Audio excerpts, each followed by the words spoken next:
Rabbi इश्रह ली सदरी वयस्सिर ली अमरी वहलुल उक़दतम मिन लिसानी यफ़क़हू क़ौली। अस्सलामु अलैकुम वरहमतुल्लाहि वबरकातुहू। उम्मीद है आप सब खैरियत से होंगे। अल्लाह ताला आप सबको अपने हिफ्ज़ व अमान में रखें। काफ़ी टाइम बाद एक सोलो लेक्चर रिकॉर्ड कर रहा हूँ और बहुत ही इम्पोर्टेंट टॉपिक पे करने लगा हूँ। कुछ अपने व्यूज़ शेयर करूँगा इंशाअल्लाह ताला आप सबके साथ। जो हालात हैं ऑब्वियसली उनसे कोई भी इस वक्त बेखबर नहीं है। I am talking about overall जो एक उम्मा पे क्राइसिस चल रहा है और इस वक्त जो सूरत हाल है गज़ा में और फिर रफ़ा को लेके भी जो सूरत हाल है, करंट अफेयर्स हमारे सामने हैं कि हम सब एक क्राइसिस से गुज़र रहे हैं और मुख्तलिफ़ आरा हमारे सामने आ रही और I am talking about the issue, ये जो गज़ा का इशू है, रफ़ा का इशू है। अभी रफ़ा पे जो उन्होंने हमला किया आपके सामने है और जो प्लान्स हैं उनके दे आर क्रिस्टल क्लियर। तो जाहिर है कि एक बेबसी और बेहिसी दोनों चीज़ें नज़र आती हैं when we look at the उम्मा। और एक आम आदमी जो है वो परेशान भी है कि मैं क्या करूं, मैं क्या कर सकता हूं, और हर बंदा ये जानना चाहता है कि मेरा क्या रोल है। और हमें सबको डरना भी चाहिए इस हवाले से कि हमसे भी सवाल हो सकता है। ख़ुसूसन उन लोगों को बहुत डरना चाहिए जो किसी ना किसी ज़िम्मेदारी की पोजीशन पे हैं, जो कुछ करने की पोजीशन में हैं, उन्हें ज़्यादा डरना चाहिए। अल्लाह ताला सबको हिदायत दें, अल्लाह ताला हम सब को बेहिसी और बेबसी से निकालें। लेकिन थोड़ा सा मेरा इस पे व्यू ये है कि चूँकि ये डैमेज एकदम नहीं हुआ है, it took a lot of years उम्मत को यहाँ तक आते आते। और करंटली जो इस वक्त देखने को मिल रहा है, जो बर्बरियत हमें देखने को मिल रही है और जिस धड़ल्ले से इस वक्त ज़ाहिर है दुश्मनाने इस्लाम जिस तरह से प्लान्स करके बहुत धड़ल्ले के साथ मुसलमानों पे ऑल ओवर द वर्ल्ड, गज़ा का इशू तो बहुत इम्पॉर्टेंट इशू है, फ़लस्तीन का इशू बहुत इम्पॉर्टेंट इशू है, मोस्ट इम्पॉर्टेंट है इस वक्त। लेकिन ऑल ओवर द वर्ल्ड भी अगर हम देखें तो मुसलमानों पे जिस तरह से जुल्म हो रहा है इस वक्त और जिस तरह से ज़ाहिर है कि इस वक्त बेचारगी की हालत एक नज़र आती है, ओवरऑल मुस्लिम उम्मा को देखा जाए यूनिटी नज़र नहीं आती और कोई एक्शन प्लान नज़र नहीं आता है। तो ये बात दुरुस्त है कि एक आम आदमी फ्रस्ट्रेटेड भी है, सलूशन भी जानना चाहते हैं।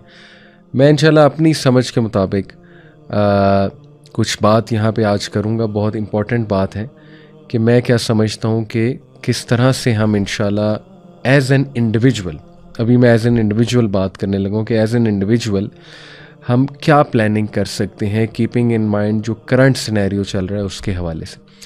बाकी जो ऑर्गेनाइजेशन इस हवाले से कुछ भी काम कर रही है, चाहे वो सियासी तौर पे काम कर रही है, चाहे वो इल्मी तौर पे काम कर रही है मुस्लिम उम्मा के अपलिफ्टमेंट के लिए और इस इशू को उठाने के लिए, गाज़ा के इशू को उठाने के लिए आवाज़ उठा रही है, तो आप ज़रूर उनका साथ दें, उनको सपोर्ट करें फुली, डेफिनेटली। मैं जो अपने ख़यालात का इज़हार करने जा रहा हूँ आज इंशाल्लाह, वो इस हवाले से कि एक इंडिविजुअल फ़िलहाल किस तरह से प्लान आउट कर सकता है कि फ्यूचर जो हमारी जनरेशन है और ऑब्वियसली जो प्रेजेंट भी है, इस वक्त जो प्रेजेंट भी है, उसमें एक विजनरी मुसलमान और एक ऐसे अफराद तैयार किए जाएं जो इंशाल्लाह आने वाले दौर के मज़ीद जो चैलेंजेस है, क्योंकि अहदीस की रोशनी में वो चैलेंजेस का दौर शुरू हो चुका है, अल्लाह माफ़ करे आगे वॉर्स का दौर आने वाला है। अहदीस बहुत क्लियर कट हैं इसमें and this is just the beginning. फिर आगे आपको पता है कि दज्जाल उसके आने से पहले 3 साल पहले जो कहत साली होगी, तो ये हमारे सामने हदीस बहुत क्लियर है। तो एक चैलेंजेस का दौर शुरू होने वाला है।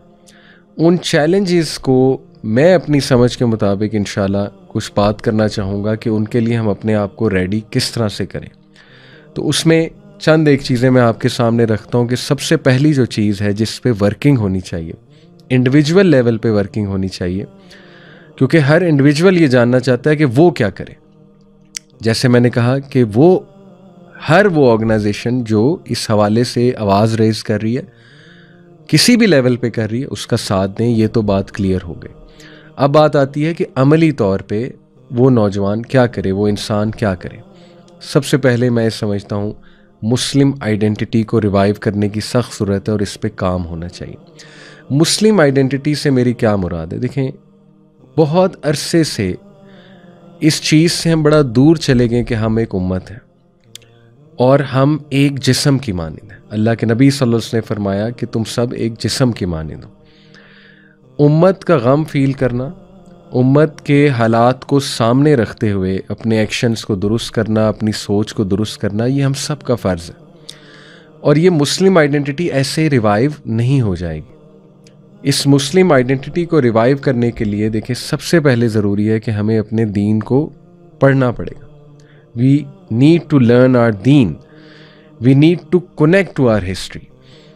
और मुस्लिम आइडेंटिटी के लिए बहुत ज़रूरी है कि आप कम अज़ कम जो बेसिक्स ऑफ इस्लाम हैं उनके बारे में तो जानें कि इस्लाम की फ़िलॉसफ़ी क्या है। What is the philosophy of life given by Islam, क्या फ़लसफ़ा हयात देता है इस्लाम, और इस फ़लसफ़े को अपने घरों में आम करें।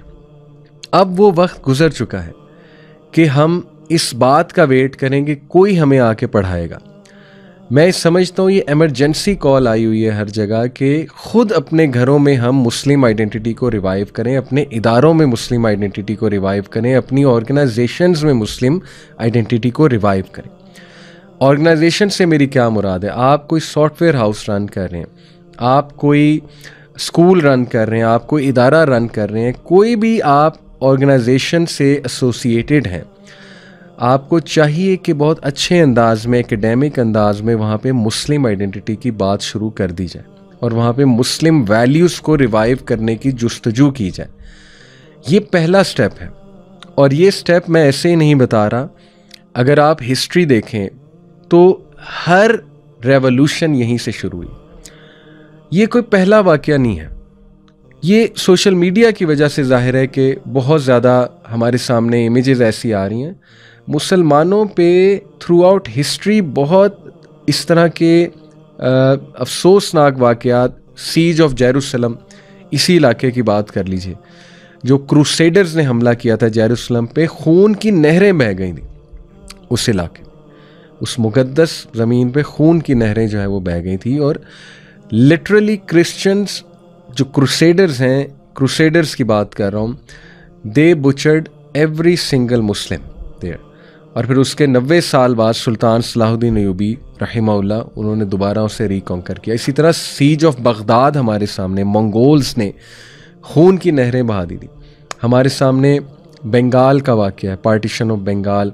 हमारे सामने वर्ल्ड वॉर 2 से पहले ये जो 1857 वॉर ऑफ इंडिपेंडेंस का वाक़या है। हमारे सामने सब कॉन्टिनेंट के इलाके की पूरी एक मूवमेंट है, रिवाइवलिस्ट मूवमेंट है। तारीख़ से हमें बहुत सी चीज़ें पता लगती हैं कि किस तरह से स्टेप बाय स्टेप मुसलमान वापस उरूज की तरफ आए थे।